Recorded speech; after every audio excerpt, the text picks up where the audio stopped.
chers élèves, notre révision portera sur les synonymes. Donc concentrez-vous et écoutez bien ce qui va suivre, c'est très facile.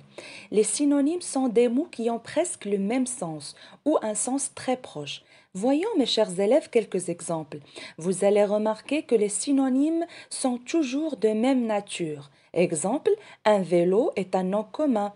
Une bicyclette est également un nom commun. Formidable et fantastique sont tous les deux des adjectifs qualificatifs. S'amuser et se distraire sont des verbes et rapidement et vite sont des adverbes. Donc les synonymes ont toujours la même nature grammaticale. Attention mes chers élèves, car un même mot peut avoir des synonymes différents selon le contexte. Pour comprendre, regardez ces deux exemples. Mettre la clé dans la serrure, mettre ses bottes. Dans ces deux expressions, nous voyons le mot mettre. Pourtant, ils n'auront pas le même synonyme. Dans le premier cas, mettre est synonyme d'introduire, ça veut dire bloquer. Dans le second cas, mettre est synonyme d'enfiler, ça veut dire passer ou bien glisser. Le verbe mettre n'a pas le même sens dans toutes les phrases. Lorsqu'on comprend le sens ou bien le contexte de la phrase, on peut trouver un synonyme qui convient. Mes chers élèves, quelques synonymes qui ont la même classe grammaticale. Alors, le synonyme d'heureux, c'est content, satisfait, ravi. Le synonyme d'imprévu, ça veut dire inattendu, inespéré, inopiné. Le synonyme de gros, c'est obèse, corpulent, fort. Le synonyme de gentil, c'est aimable, mignon, plaisant. Le synonyme d'insolent, ça veut dire impoli, c'est impertinent, arrogant. Le synonyme de maigre, c'est mince.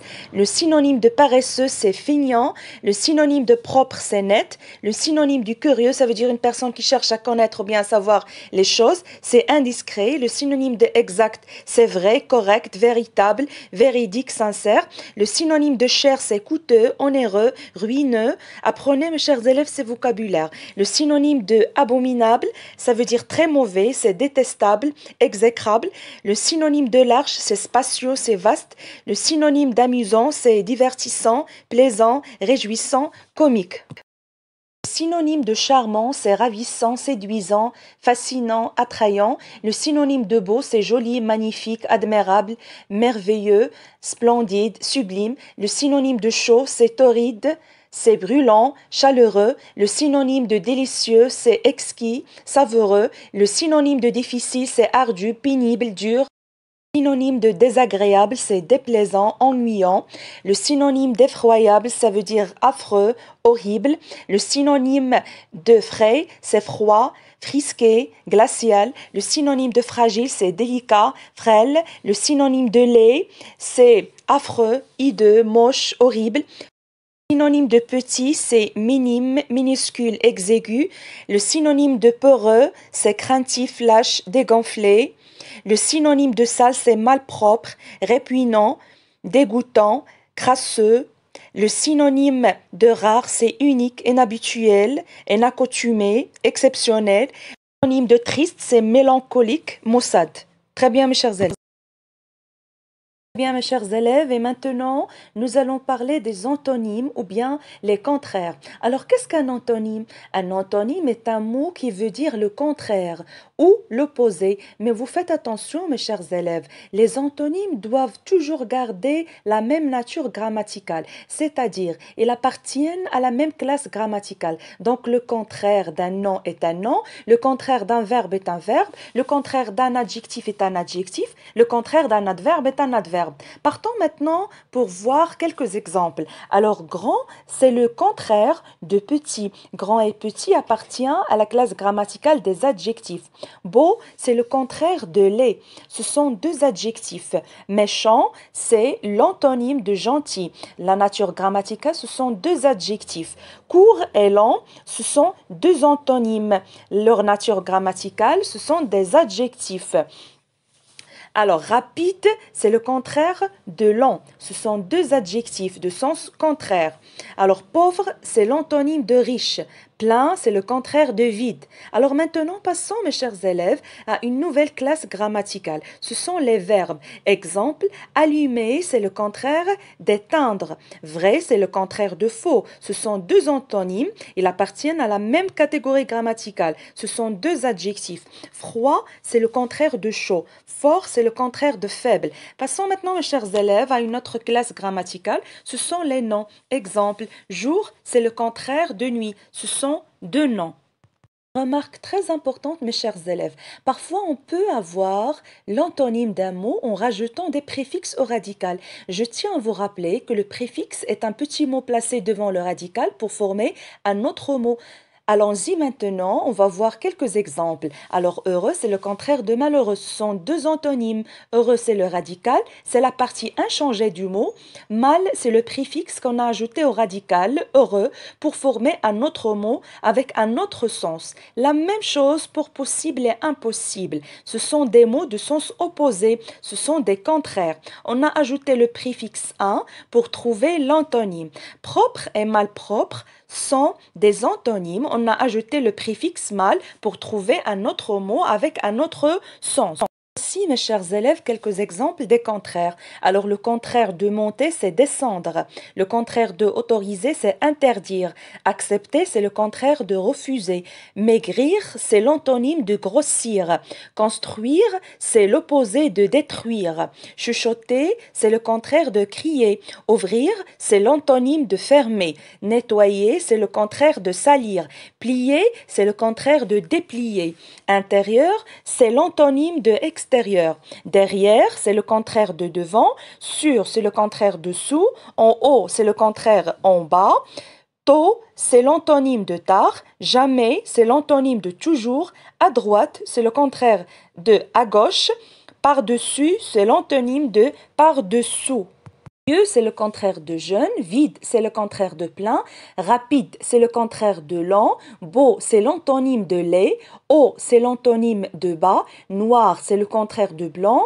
Gentil, c'est l'antonyme de méchant. Maigre, c'est le contraire de gros. Joli, c'est le contraire de moche. Honnête, c'est le contraire de malhonnête. Possible, c'est le contraire d'impossible. Poli, c'est l'antonyme d'impoli. Faire, c'est le contraire de défaire. Mobile, c'est le contraire de immobile. Chance, c'est le contraire de malchance. Prudent, c'est l'antonyme d'imprudent.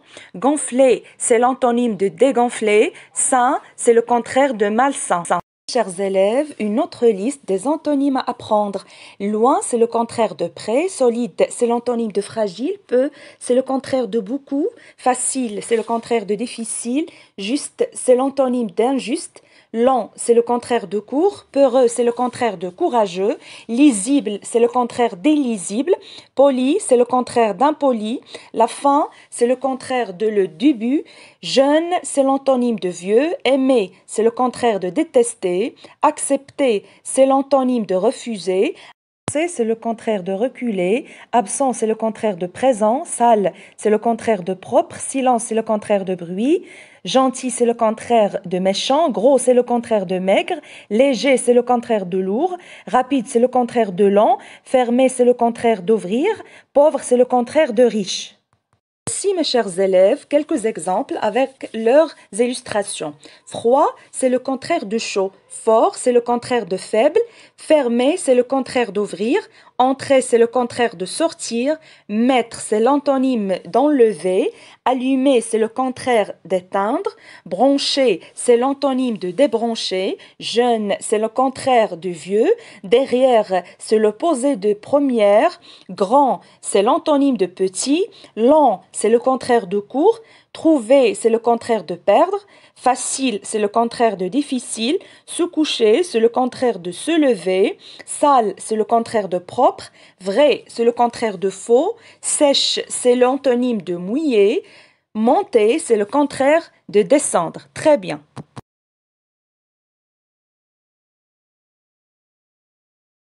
Bien, mes chers élèves, notre mémorisation continue. On va voir les mots de la même famille. On va découvrir ce qu'est un radical, un mot dérivé et bien sûr ce qu'est une famille de mots. D'abord, qu'est-ce qu'une famille de mots? Voici une liste de mots. Porc, porter, déportation, transporteur. Tous ces mots se ressemblent, ils ont un sens commun. Ils constituent une même famille car ils contiennent tous la même idée. Qu'est-ce qu'un radical? Dans cette liste, on remarque qu'il y a une partie identique, port, P-O-R-T. On dit que cette partie identique, c'est le radical. À partir de ce radical, on va former la famille de mots. Les mots dérivés. À partir du radical, on peut apporter un groupe de lettres à l'avant ou à l'arrière du mot pour former un nouveau mot. Tous les nouveaux mots formés à partir d'un radical sont appelés des mots dérivés.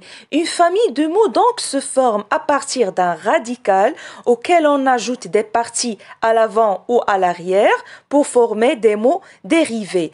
Tous les mots de la famille ont un sens commun. Apprendre maintenant, mes chers élèves, à reconnaître la famille de mots. Voici une série de mots pour trouver les mots de la même famille, le radical et l'intrus. La première série, les mots de la même famille de cette liste sont laiterie, laitière, laitage. Le radical de ces mots est lait. L'intrus de cette liste, c'est laide. Passons pour la deuxième série, le radical de ces mots, c'est chat. Les mots de la même famille sont chatière, chatte, chaton, chat. L'intrus, c'est château. La troisième série, le radical de ces mots est dent. Les mots de la même famille sont dent, dentition, dentiste, dentier. L'intrus, c'est danse. Ici, mes chers élèves, la dernière série de mots, le radical de ces mots est jardin. Les mots de la même famille, c'est jardin, jardiner, jardinage, jardinerie. Et l'intrus, c'est planter. Très bien. Très bien, mes chers élèves. Maintenant, nous allons parler des mots composés. Soyez attentifs. Alors, qu'est-ce qu'un mot composé? Le mot composé formé de plusieurs mots, mais il s'emploie comme un seul mot car il désigne une seule chose, est appelé le mot composé. Alors, les noms composés sont des noms communs formés avec plusieurs mots. Exemple, un aller-retour, mon grand-père. Donc, comment les noms composés sont-ils construits? Il existe des mots composés qui s'écrivent avec un trait d'union. Exemple, l'après-midi, un thé-crayon. Il existe des mots composés qui s'écrivent sans trait d'union avec une préposition.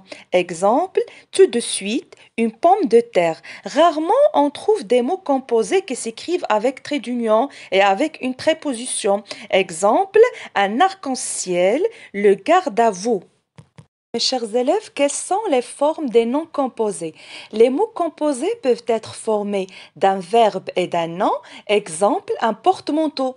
Ou bien, les mots composés peuvent être formés de deux noms. Exemple, une année, lumière. Ou bien, les mots composés peuvent être formés d'un adjectif et d'un nom. Exemple, une belle mère. Et maintenant, mes chers élèves, voyons ensemble des exemples des mots composés comme un tire-bouchon, un sac à main, une bague de fiançailles, un fer à repasser, un grille-pain. Très bien.